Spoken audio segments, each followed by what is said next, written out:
Security. Well, probably you now think, well, this is going to be about the Microsoft thing that just happened recently, and it is sort of. How important is security? How important is flexibility? How do you handle the situation that we just recently had? You probably heard of it. I mean, let's face it, you have to live under a rock if you haven't heard of that, or you are not part of the business or any kind of world that this planet is hovering around in. So Crowdstrike, an IT security company, produced a faulty update, rolled it out, and the consequences have been pretty damning in this case. Microsoft machines faced the so-called blue screen of death. For those who do not work in IT, blue screen of death means you start your computer, a blue screen appears with an error message. With that error message, you know that your work probably is not going to happen as you planned it to happen. They couldn't start the computers, they couldn't get their software started, and countless computers were affected by that. We had cancellation at airports, surgeries were postponed in hospitals, critical infrastructure was down, and many people said, oh my god, this is the big security hack that we saw in the movies, and here's the news, it wasn't. 0 hackers were involved in the global IT outage-related Crowdstrike.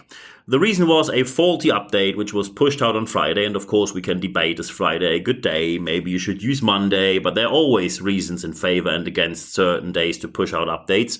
Let's face it, Friday here probably was not the best choice. The question is, how important is security for you and how do you handle such issues? Very important in the beginning when we look at the reasoning. The reason for this was a faulty update from Crowdstrike, not a hacking situation, not someone that caused something by some external source, not a big reset or any other kind of conspiracy ideology that was immediately hovering around the issue. The blue screen of death means you can't use your computer, and of course that means your business will be affected. And by the way, not all businesses were affected by this. So for example, I run my business based on Microsoft devices, and by the way, the fault here was with Crowdstrike, not with Microsoft. I delivered a workshop on Friday using Microsoft devices. Countless people took part in that. All of them work perfectly well because these companies, and so do I, use a different security solution. Very important for you is one thing you need to know, only people who use the Crowdstrike software, and that's quite a number of large organizations, only these people were affected. The global communication, however, very quickly put the blame on Microsoft because it's always easiest to beat up someone who is the big bad corporation. That's just a narrative some people like to hear. And the first thing you really have to do when it comes to reasoning in the beginning is check the facts. Check the facts. What is it that really happened? From there, as soon as you know the facts, you have to handle it. And by the way, in this case, it was handled pretty well. But what happened first is, the most clueless people always speak first. Very quickly, we had people saying, oh, look at me. I'm sitting here with my Apple computer, with my Linux computer, and I'm doing all so fine. I'm so schmuck about this. And that clearly shows you hold no position on IT. You are unsuitable to comment any kind of business-relevant aspect because you can't use these computers in any kind of setting. Microsoft is often the only company that holds any kind of certification. For example, in hospital environments, or for example, in airport environments, often Linux computers or Apple computers can only be used to a very limited amount or not at all because they're not striving to get these certifications. Open source software doesn't even have a corporation behind it driving the whole thing that you need to get to the certification. So blaming Microsoft is A, factually wrong, and B, shows that you are absolutely clueless. You, of course, need to do something now. What you need to do now is you need an instant response team. And the instant response team consists of 3 major parts.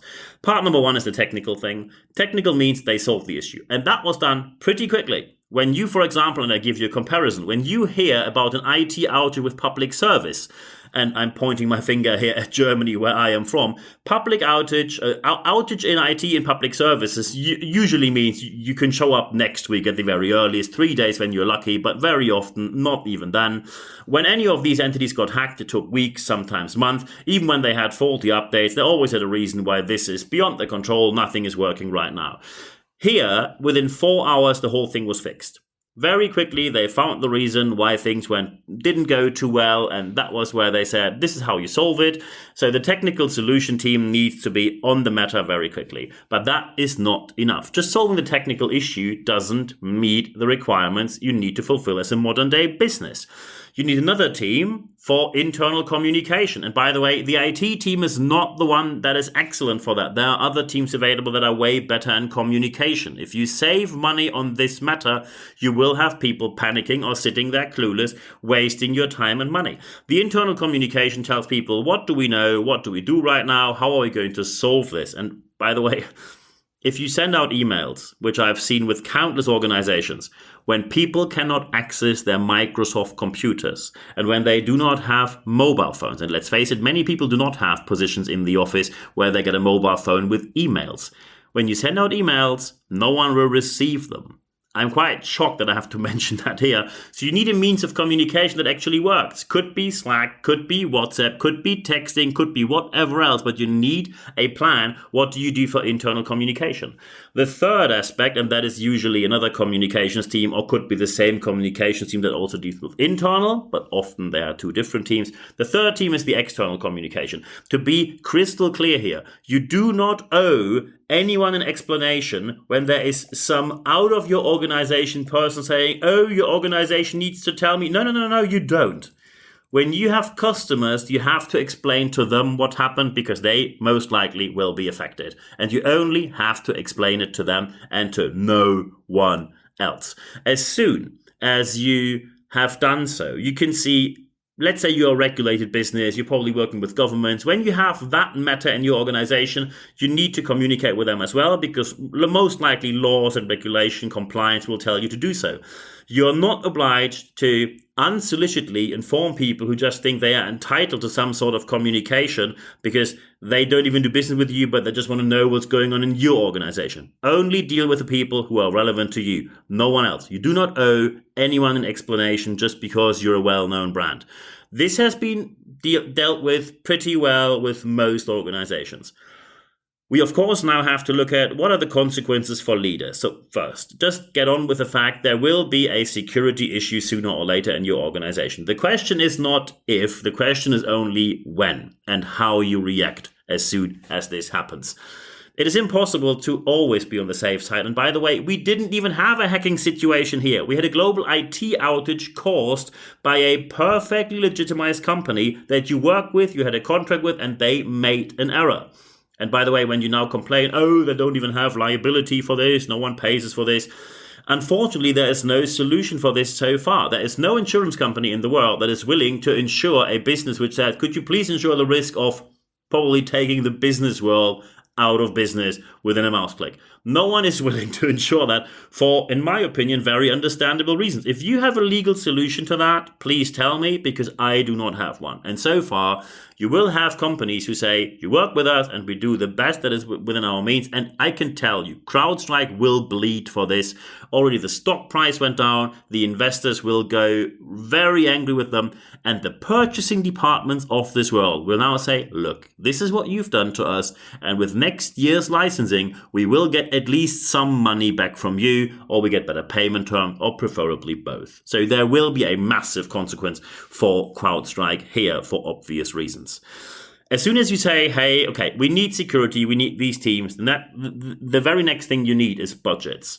And these budgets go up every single year. And the reason, again, is very simple. More and more services will be delivered by IT, will be delivered technically with a technical solution. It will be delivered online or with any kind of other IT-supported device or means. And many customers, including myself, by the way, demand that. And of course, when you have more and more solutions provided by IT, the budgets go up, and they don't go up linear. It's not necessarily exponential, but it's somewhere in between that, depending what kind of industry you're in and what kind of business you run.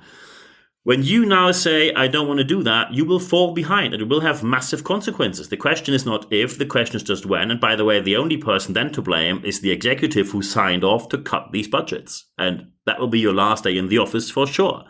So you need to be aware that you have to spend more on IT year by year by year. And this will not end. We will always have more solutions. And by the way, when you now say, but we need to be safe, we need to have a protected system. And maybe when one system is down, we need to have a second system. Maybe we should just mirror the whole system, and we want to mirror it in really fast situations, really fast solutions, basically real-time solution with highest availability. So we need a high availability IT solution, which is completely mirrored in two different very safe and secure and secret locations. That's all possible, but it comes with a price tag, and that is not too surprising.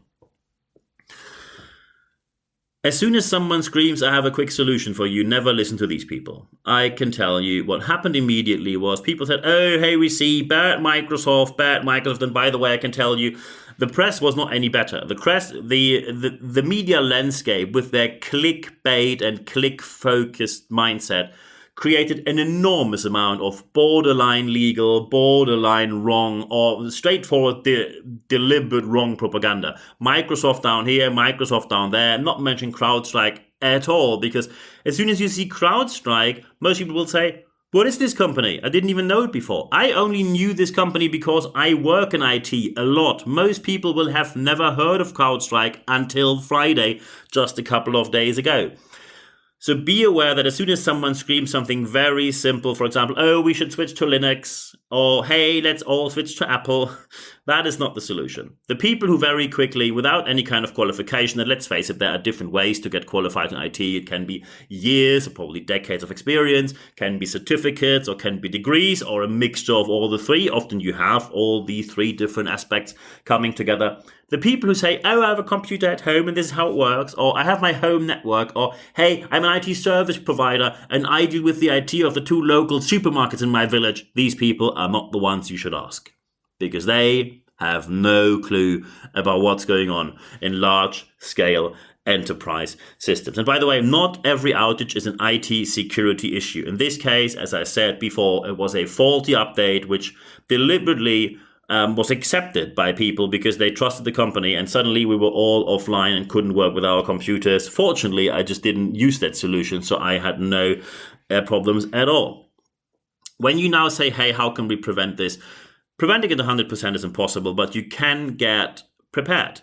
What you need is a team, and this team needs a couple of aspects. When you say, hey, here's a team, they implement solution, they proactively implement these solutions, and they, very important, test these solutions. What these people need is staffing, they need time, and they need budget. All of the three. And I know how the fever curve of this usually works. Many companies will now say, oh, we definitely need these kind of teams. Here's the money, here are the people, here's the budget, go, go, go, go, go. And then everything will be there. And next year someone says, well, nothing really happens, so we don't need 8 people. I think we need 7 people, right? 7 people should be enough, yeah. And, oh, someone left. Yeah, should we get someone new? No, I think 6 people is okay. So, oh, they want training? No, we don't have budget for that. Oh, they want testing? Yeah, please test. Oh, you need people from the business to help you with it? Yeah, we don't have time for that. Could you just theoretically test it, like in a virtual setting somewhere?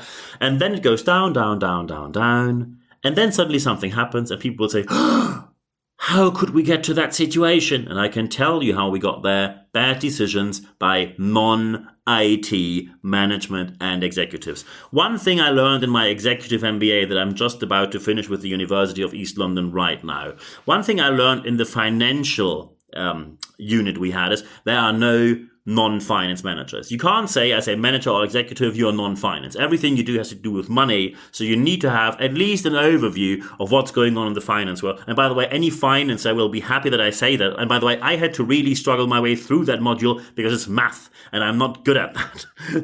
Still, I learned there is no non-IT manager or executive. And by the way, there's also no non-IT manager and executive. You can't say, hey, I'm a non-IT leadership person, so all of that has nothing to do with me. And by the way, here's my comment on decision on the money and the matter. Read up, get the education, get the overview. You need to know at least roughly what's going on there, because otherwise this will lead to catastrophic decisions. And when you do all this, you get the people, you get the staff, and you get the budget, then you will be way better off. Wrapping this all together, conclusion. Security is important. However, the panic we often see as soon as something happens doesn't lead to anything sustainable or to anything that works. It doesn't lead to the goal, which means getting back into business. Still, when you save money on security, of course, you will raise the risk, and you do that deliberately. You might risk the existence of your organization, the organization's reputation, or both of that. You're just gambling. And my recommendation is do not do that. Get the teams together. Do what I told you in this podcast right here, which of course was a very brief overview of what to do. Get the response team, get the people in there, technical, internal communication, external communication. Give them time, staffing, and budget. And when you do that, you will be way better off as soon as something happens. And that's exactly where you want to be. And of course, that's a hard pill to swallow, and I can fully understand that. First, thank you very much for all the emails I received last week where people asked, could I please tell something about the situation? And here I did. If you now like to discuss something, just drop me an email, nb@nb-networks.com. Just drop me an email and then we take it from there. I put the email address in the show notes of this podcast. Also in the show notes of this podcast, you will find my LinkedIn. And the LinkedIn is where you can connect with me and then we can have a chat there, or you send me feedback or any of the above, and let's just take it from there. When you say, hey, is there more? I want to forward this to my manager, executive, want to read more about this. Do you have anything available? Yes, I do. Please go to expert.nb-networks.com. I also put that link in the show notes of this podcast, expert.nb-networks.com. As soon as you go there, put your email address in there. Once you registered your email address there, you receive only, no worries, one email every week, Wednesday morning. It's 100% content, ad-free guarantee. It's available in English and German, so you can use it in different cultures, different contexts, different languages. Free access to everything I published. Will it be the podcast? Will it be articles? Or we frequently have live sessions available with different experts, available in German and English as well. So it's very international. You can use it at no charge for all our people who listen here, to all our listeners and to all our readers of what we call the leadership letter. However, the third step is the most important one. Apply what you heard in this podcast, because only when you apply what you heard, you will be able to see the positive benefits in your organization that you obviously want to see. And I wish you all the best doing so. And at the end of the podcast, there's only one thing left for me to say. Thank you very much for your time.